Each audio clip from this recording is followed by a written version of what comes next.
Greetings fellow Earthlings and welcome to this tiny garage.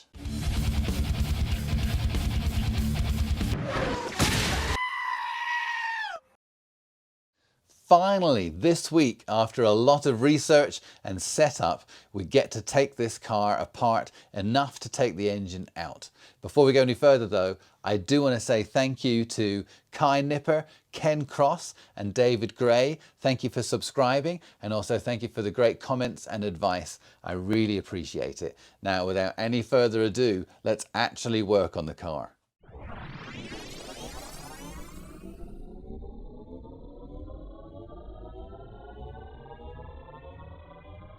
Welcome to Under the Car now, and it's the first job I'm doing where it's really super handy to have this lift. And there's these 6 metal clips, 1, 2, 3, 4, 5, 6 that come off. In the book it says remove clips, it doesn't say how to. Some people online were just saying just sort of wedge them out, but looking at them now I can see kind of what the dealio is. So if you could do that and then push them out, there we go. So let's get that up onto the camera there. That's what you can see. There we go, that's what you can see. And so you want to get the screwdriver, this little thinner one is better, and you put that in there, pull out that tab, and then that allows it to pull down. And so we need to do that for all 6 of them. Shouldn't be too bad. Here we go.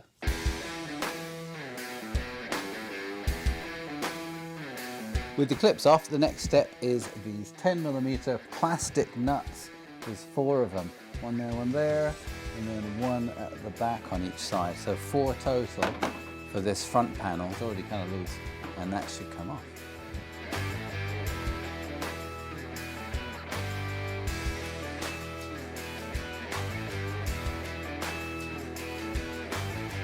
So that's all 4 of these little plastic nuts off. They're all 10mm, and it should come off now, I think. Yeah. All right. Yay! There it is.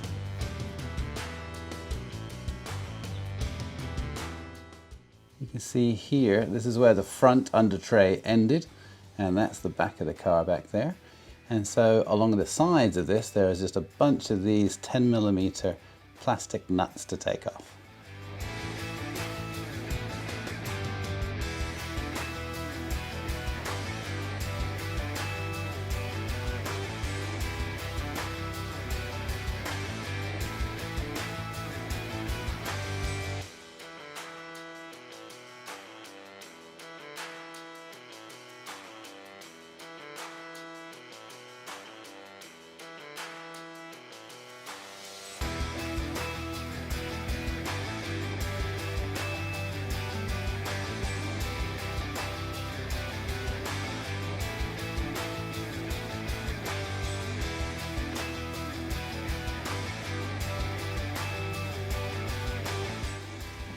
Here's the driver's side panel. Again, there's just a whole bunch of these plastic 10mm nuts.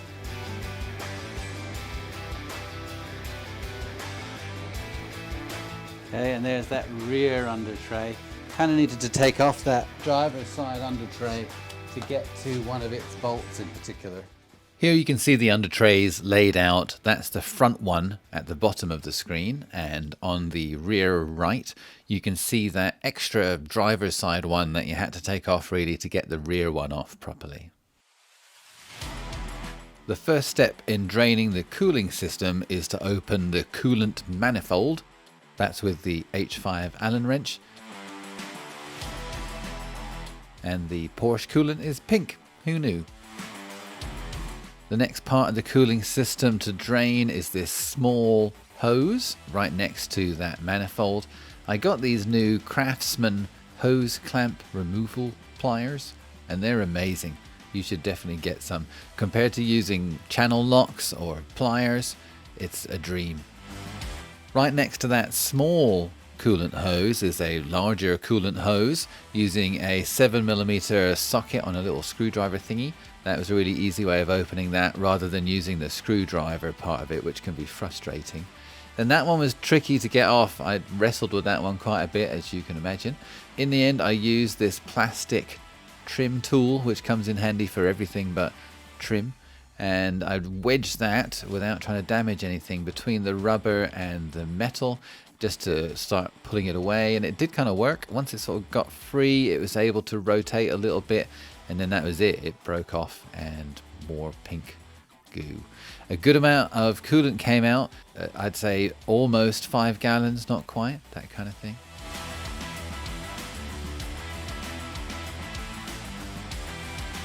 In order to get access to those coolant hoses, partly because of the way the scissor lift is located, I did remove this reinforcing brace with the two 15mm bolts that are on each end of it.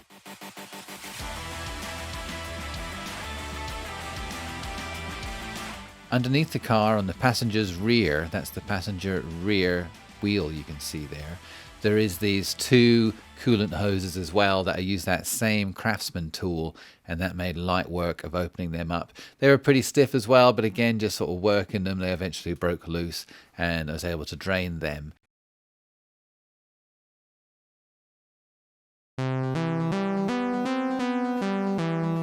These cars have an engine in the back, but they still do have radiators in the front. There's 2 of them either side. That's what the opening in the bumpers are for. And this coolant hose, I don't really know where it comes from or where it goes to, but apparently you're supposed to drain that. Now my plan was to take it off, but oh my gosh, there's just like so little space, and it seems glued on like those other ones. So I did wedge in this WD-40 can, which is a trick I had tried, and it did sort of get a little bit looser.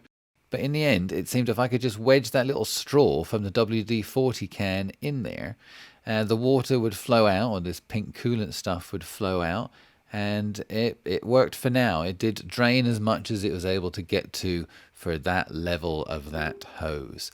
I have to take the bumper off anyway to check out those radiators and everything that's up there properly, and so at that time it'll be much easier to get a grip on that hose and finish draining the cooling system. In the book it says detach brake vacuum booster hose at throttle housing. It doesn't have a picture, it doesn't really show you what that is. I'm assuming that it is this hose that's on the top of the throttle body, and in general it seems like all these hoses coming in from the left hand side need to be detached, and they kind of stay with the car. In the book, again, it's pretty ambiguous. It says disconnect secondary air injection plumbing and lay aside. That's the secondary air pump or smog pump right there. After much deliberation and research, I think I just take this hose off. In the very back of the car, it has these little clips for these oxygen sensors that you have to detach. I will admit that in trying to figure out how to get these apart, again, they're very stiff. They probably haven't been apart since this car was manufactured. They were very difficult to get apart. In the end, I did break one of the small little clips that hold the plastic in place.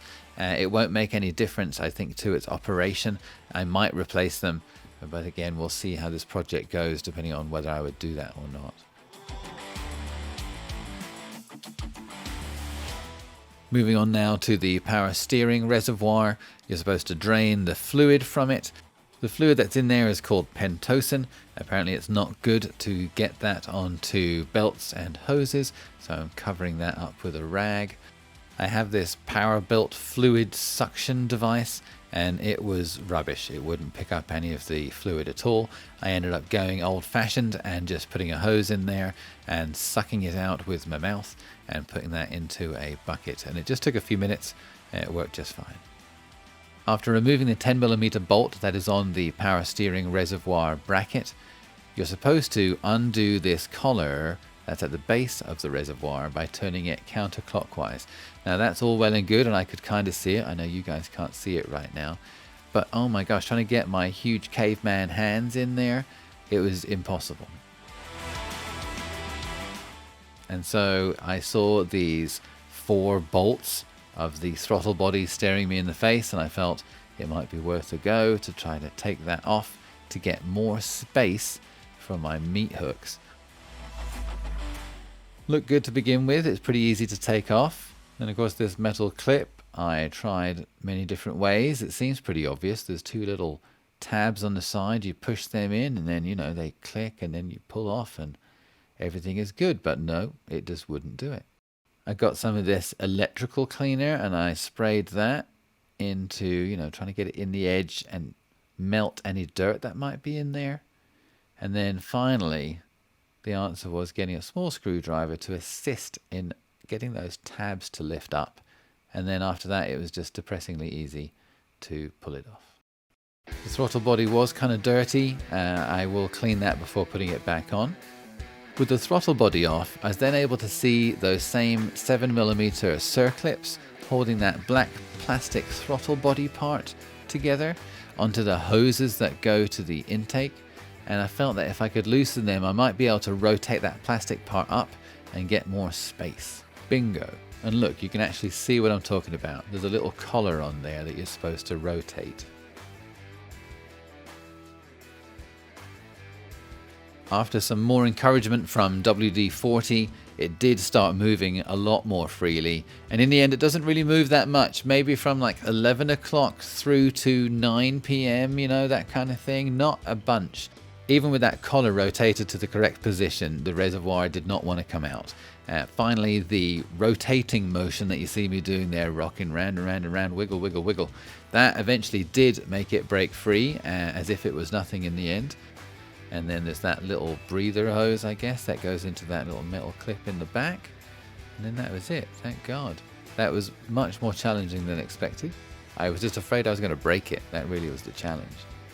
In general, as I go along here, if it seems to make sense, I'll just put the bolts for whatever I did just take off back into where they came from to reduce how many bolts I have to look after. If it doesn't seem to make sense to do that, I put them into Ziploc bags and write on them. For the bumper, I put them into a piece of cardboard and drew a little picture on where in the bumper they go.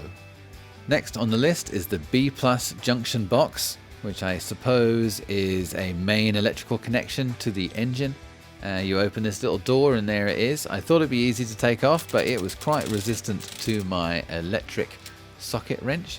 I then used some more WD-40, a lot of WD-40 being used. And with real encouragement, it did break free and then came off quite easily. Then you just want to take off that cable that's on there and then put it all back together again.